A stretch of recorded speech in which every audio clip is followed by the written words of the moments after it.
Hey everybody, it's Tom at Talon Guitar Works. Today we've got a special treat. On the bench, I have a 1979 Kramer DMZ 5000. You got it. The one with the aluminum neck and the Shaler tuners on it. And this guitar belongs to my friend Trina, and it was her late husband's guitar. And these were nicknamed the Alembic Killers when they came out. It had the PJ system where it was both precision and jazz bass pickups in it, and the same style bridges, the fenders, and all the blend knobs. The later models had more switches. In the 80s, I think they had up to 4 DPDT switches in them. But what these guitars did have was no truss rod. And the string action height is high, and the guitar was shimmed previously. So we're going to have to address that before she puts this up for sale. Now, if you look, it's got an aluminum nut at the top of the neck, and it also has a 0 fret. Now, if you work on these guitars, you want to check these 0 frets because they can get a lot of wear off a bass string.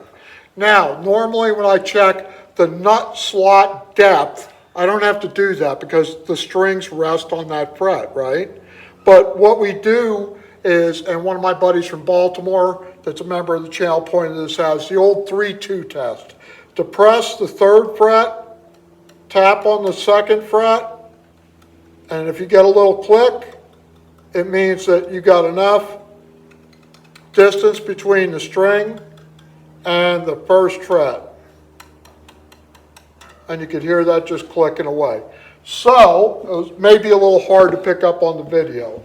So what we're going to do to this, because the saddles are already decked down, I can't get this action any lower on this guitar. And it's like 140 at the 12th fret. I like measuring 12th and 17th. Fender says 17. I think that's a little bit more realistic than string action on the 12th. Now what we've got on the back of this, and I removed the serial number plate so you could see the 3 Allen hex heads in here that control this neck joint. So what I'm going to do is I'm going to stop the video. I'm going to remove this neck, remove the shim from inside, and see what we have there. And if we could get this guitar in a lower playing position, it's going to be a lot better off to the seller. Once we get this addressed and we get the guitar set up correctly, we're going to take a look at the electronics cavity, make sure everything's okay, and then out the door it goes. So stay tuned, I'll be right back. All right, I'm back. So what I did was I pulled off the neck. There was a resin impregnated piece of gauze in there that was used as a neck shim, and I got a little bit of it left. And that was a pretty cool idea for back in the day. It was a little piece of fiberglass, I guess, or gauze that they put a little bit of resin on. Anyway, it wasn't working anymore. So we put a Stumac 0.5 degree shim in here and drilled it for the 3 holes for the slots. So now I'm back to the front of the guitar. I've already put my straight edge across it, and voila, I'm sitting right on top of the barrels, which means I'm going to have a little bit of upward mobility in these saddles, the barrel saddles, so I can get the guitar set up correctly. So before I go ahead and do that, I already used my fret eraser on the frets. Now we're going to use the Magic, the Windex on the fretboard, and the denture brush.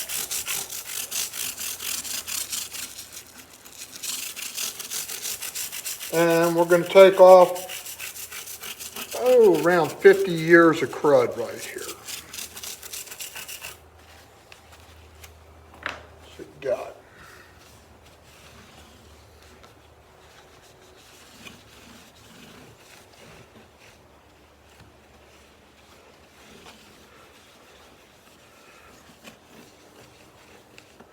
So that's everything that came off that board.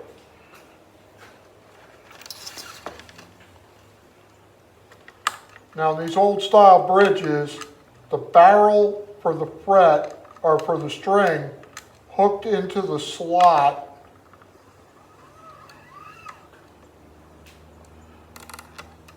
right there in the saddle. So we got that locked up. I'm going to start this one off. Now people always ask, well, if it's got a 0 fret, then why does it have a nut? Well, the nut maintains the separation or the string spacing at the top of the neck. That's all that nut is doing. It's not really giving anything to the adjustment, and then it's also adding the break angle on the back side. So those are the two jobs of the nut right there. Get that seated in the pocket real nice. We'll tighten this guy up.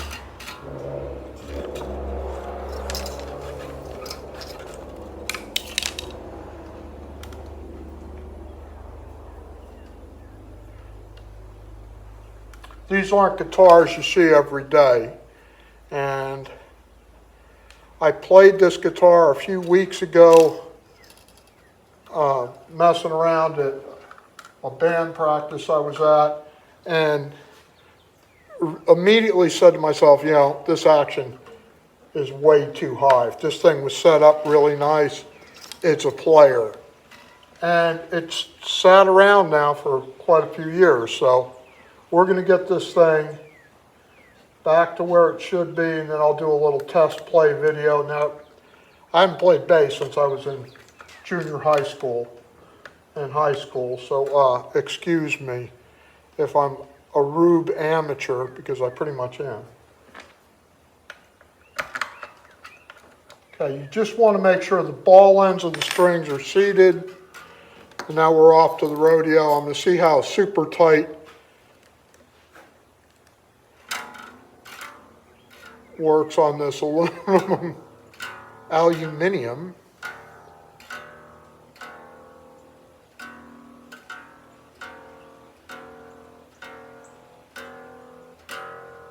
Here we are coming, oh, went past it. There we go. And, oh, and it's intonated. You gotta love that.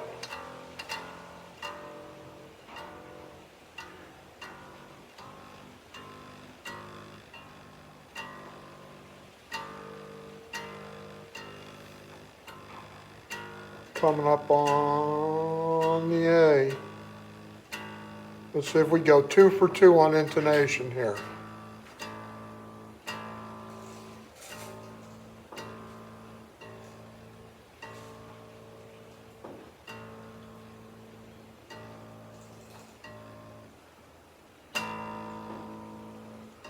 Went a little past it.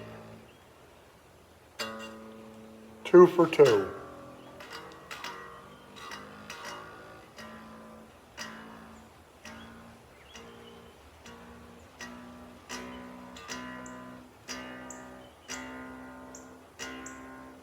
Come on.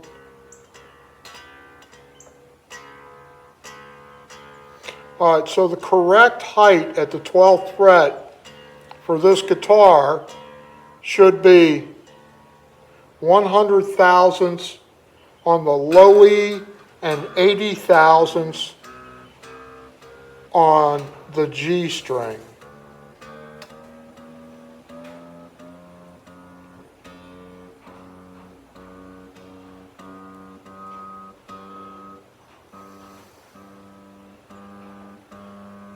Now I did inspect the 0 fret, and there are a little bit of groovings in the 0 fret, not enough to warrant repressing that in with a new fret yet.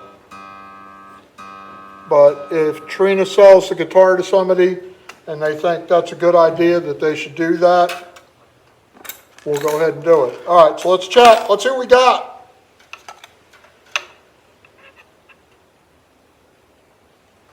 Right at 100. And right at 80,000. So this bad boy is set up. And I'm going to stop the video and move it. And we'll get a little playing on this thing, even though I can't play bass. But it is ready. It is good to go. And we're going to put the plate back on and somebody's going to get a really nice guitar if she says this. So we'll be back. Everything's set up. I'm not a bass player.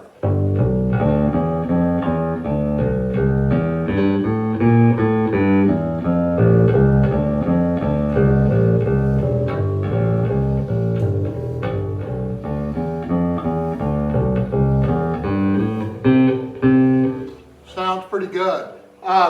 It's basically got all the DPDT switches to select which pickups you're using, either the precision or the jazz bass pickup. I haven't gotten to a manual yet online. I'm going to look that up.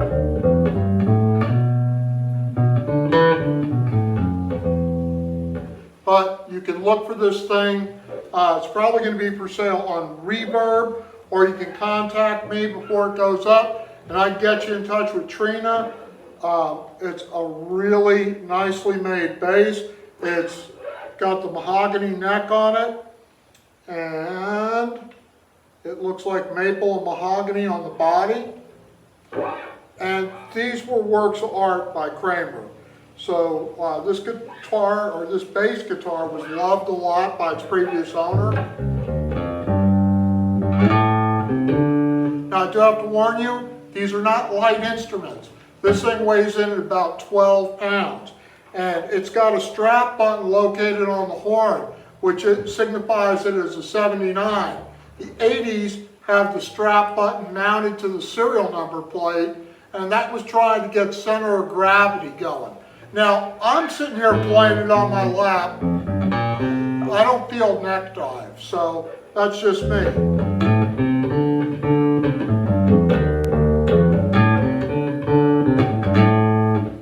But beautiful guitar. Once again, I haven't gone into the back compartment. We're going to do that next, so you can see what kind of TVX pots. As promised, I'm showing the inside of the cavity.